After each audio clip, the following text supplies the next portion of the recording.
किसान भाइयों, हमें बोर खनन हमेशा गर्मी के दिनों में ही कराना चाहिए, क्योंकि यही सबसे बेस्ट समय होता है। यानी कि महीनों की बात करें तो मई के महीने से लेकर हमें 10 जून की अवधि तक बोर खनन कराना चाहिए, अर्थात सूखे के समय ही हमें बोर खनन कराना चाहिए। इसके कई कारण होते हैं। पहला कारण ये है कि गर्मी के समय में जल स्तर जो है बहुत अधिक नीचे चला जाता है, यानी वाटर लेवल नीचे चला जाता है, और जहाँ पानी रहता है वह परमानेंट स्रोत रहता है। अर्थात हम इस समय यदि बोर खनन कराएंगे और हमें जो पानी का स्रोत मिलेगा वह परमानेंट स्रोत रहेगा, और वह गर्मी हो या बरसात, वह स्रोत जो है नहीं सूखेगा और सालों साल चलते रहेगा। इसके अलावा यदि हम दिवाली के आसपास बोर खनन कराते हैं, यानी अक्टूबर नवंबर के महीने में यदि हम बोर खनन कराते हैं, तो पानी का लेवल थोड़ा ऊपर रहता है और वह जल का स्थायी स्रोत नहीं होता है। यानी हम गर्मी के दिनों के अलावा अन्य महीनों में बोर खनन कराते हैं और हमें जल्दी पानी भी पर्याप्त रूप में मिल जाता है, लेकिन वह पानी जो है स्थायी नहीं होता, वह अस्थायी होता है। और समय के साथ साथ जब वाटर लेवल नीचे हो जाता है तो वह बोर खनन जहां हम कराए रहते हैं वहां पानी रुक रुक कर चलने लगता है, और अंत में हमें फिर से वहां गहरीकरण कराना पड़ता है। इससे हमें फिर से अधिक खर्च होता है। इससे हमें बचने के लिए हमें मई से लेकर 10 जून की अवधि तक ही हमें बोर खनन कराना चाहिए।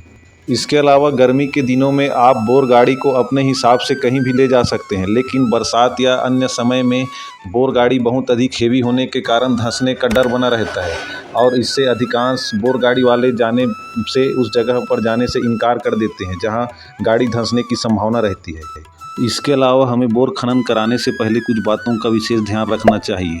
जैसे बोर खनन एजेंट या ऑपरेटर से हमें यह पूछना चाहिए कि बोर ड्रिलिंग का, यानी बोर खनन का प्रति फीट कितने रुपए का चार्ज लिया जा रहा है। यह कहीं कहीं 95 रुपये से लेकर 110 रुपये तक जाता है प्रति फीट के हिसाब से। इसी प्रकार केसिंग पाइप का भी रेट पूछना चाहिए, जो 380 रुपये से लेकर 480 रुपये तक होता है। इसमें प्लास्टिक एवं लोहे का प्राइस, केसिंग पाइप का प्राइस भी अलग अलग होता है। इसी प्रकार लोरिंग चार्ज, वेल्डिंग का, बोर फ्लेसिंग का प्रति फीट के हिसाब से कितना चार्ज लिया जा रहा है, यह सभी जानकारी पूछ लेना चाहिए। और केवल एक ही एजेंट या ऑपरेटर से बात न करके आसपास के 2 से 3 ऑपरेटर से बात करके रेट को थोड़ा कम करना ज़रूर चाहिए।